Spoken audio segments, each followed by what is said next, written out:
Olá, pessoal, tudo bem com vocês? Eu sou a Magda Luciana. Quero falar um pouquinho com vocês sobre a matéria de história, sobre o conteúdo da República Velha. É um conteúdo muito bom de falar, né? A história dos tempos mais antigos. Então vamos conhecer um pouquinho dessa história. Iniciou-se essa República Velha no ano de 1989 até 1930. Eu coloquei uma gravurinha que vocês estão vendo aqui, como era aquela época, né? Naquele ano lá, está totalmente diferente de hoje, né? Então eu coloquei uma ilustração aqui para você dar uma olhadinha, mais ou menos, como que era essa época dessa República Velha. República Velha é a denominação dada à primeira fase da República Brasileira, que se estendeu da proclamação da República em 15 de novembro de 1889 até a Revolução de 1930, liderada por Getúlio Vargas. República da Espada. A República da Espada foi o primeiro inicial da Primeira República Brasileira e foi caracterizada por dois governos militares, do Marechal Deodoro da Fonseca e do Marechal Floriano Peixoto. Esse período estendeu-se de 1889, com a proclamação da República, até 1894, quando Prudente de Moraes assumiu a presidência do Brasil. Deodoro da Fonseca. Marechal Deodoro da Fonseca liderou as tropas que destituíram Dom Pedro II do trono brasileiro e proclamou a República em 15 de novembro de 1889. Por causa dessa liderança, Deodoro tornou-se o primeiro presidente do Brasil. Principais medidas do governo de Deodoro da Fonseca. Politicamente, Deodoro da Fonseca extinguiu inicialmente as instituições do Império, a Constituição de 1824, o Conselho de Estado, o Senado, a Câmara dos Deputados, as Assembleias Provinciais e as Câmaras Municipais, além de banir a família imperial do país e promover a separação entre Estado e Igreja. Constituição de 1981. Foi introduzido o sistema de governo presidencialista.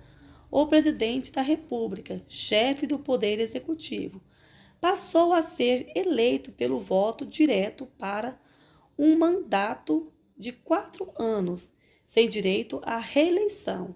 Tinham direito a voto todos os homens alfabetizados maiores de 21 anos. A nova Constituição não fez menção às mulheres, o que significa que esse grupo não tinha direito ao voto. Isso demonstra que os constituintes ainda não enxergavam as mulheres como cidadãs, isto é, indivíduos dotados de direitos políticos. Exemplos: mendigos, analfabetos, militares de potente baixa e religiosos que faziam voto de obediência, não tinham direito ao voto. Constituição de 1981. A nova Constituição ainda ratificou a exclusão profunda de grande parte da população brasileira do direito de votar. Isso porque a década de 1880 ficou marcada pelo fim da escravidão no Brasil. Assim, os políticos, membros e representantes das elites econômicas do Brasil anteciparam-se e acabaram aprovando uma lei que reduziu a quantidade de votantes de 10% para 1% da população. A Constituição não considerava a mulher como uma cidadã. As revoltas das Armadas.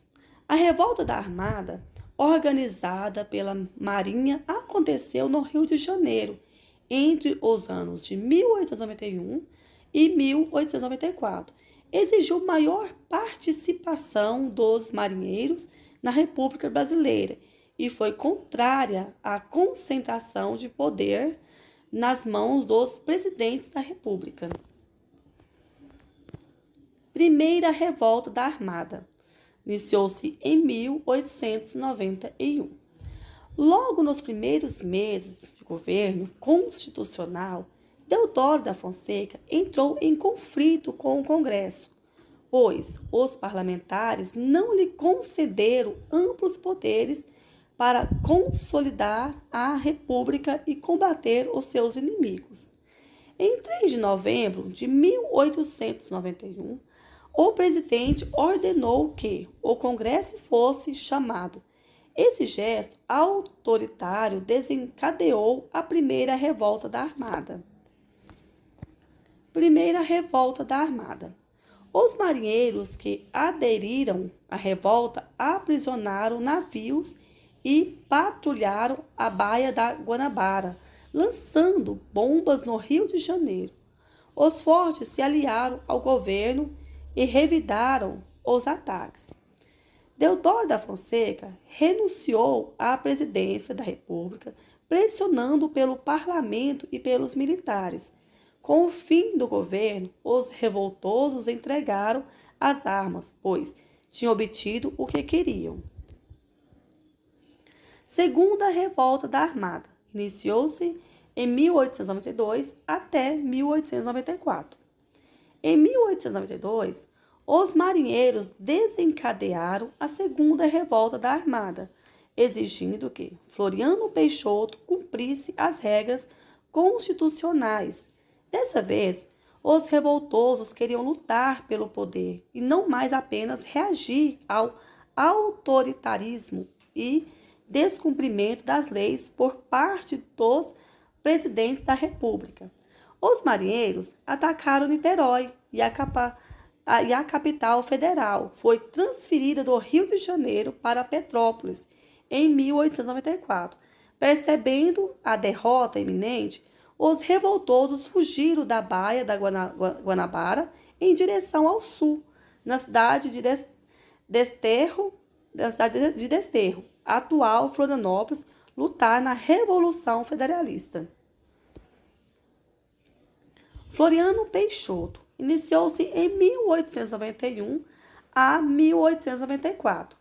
O governo Floriano Peixoto foi o segundo governo republicano e encerrou o período conhecido como República da Espada. Quando o Brasil foi governado por militares, Floriano assumiu o poder em 1891, logo após a renúncia do Marechal Deodoro da Fonseca. A política café com leite. A política do café com leite foi um acordo firmado entre os oligarquias estaduais e o governo federal durante a República Velha, para que os presidentes da República fossem escolhidos entre os políticos de São Paulo e Minas Gerais. Governo Campos Salles.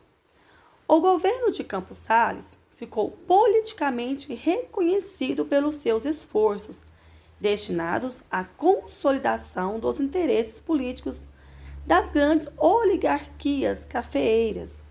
Entre outras ações econômicas, esse governo tentou reverter a crise inflacionária que tomava conta do Brasil com a renegociação das dívidas contraídas, principalmente com os banqueiros ingleses. Governo Rodrigues Alves. Rodrigues Alves foi um político brasileiro, quinto presidente da República do Brasil, terceiro presidente civil, que governou o país de 1902 a 1906, no período denominado República Velha. Em 1889 a 1930, após o mandato de Campos Salles, fazendeiro paulista, Alves representou uma importante figura, apoiada pelas oligarquias cafeeiras. Governo Afonso Pena. O governo de Afonso Pena deu prosseguimento à hegemonia das oligarquias no Brasil, sendo este o quarto governo civil do período republicano. Antes de ocupar o mais alto posto político do país, assumiu outros cargos políticos, como deputado, presidente estadual, senador e vice-presidente da República. Governo Nilo Peçanha. Nilo Procópio Peçanha aderiu ao republicanismo e ao abolicionismo na cidade natal dele, Campos dos Goyatacazes, onde fundou o Partido Republicano da província do Rio de Janeiro em 13 de novembro de 1888. Com a instauração da República, assumiu o cargo de deputado federal entre os anos de 1891 e 1902. Nesse período, Nilo Peçanha defendeu o afastamento do presidente Marechal Deodoro da Fonseca, devido ao fechamento do Congresso em 3 de outubro de 1891. E obrigada a todos pela atenção. Tchau, tchau.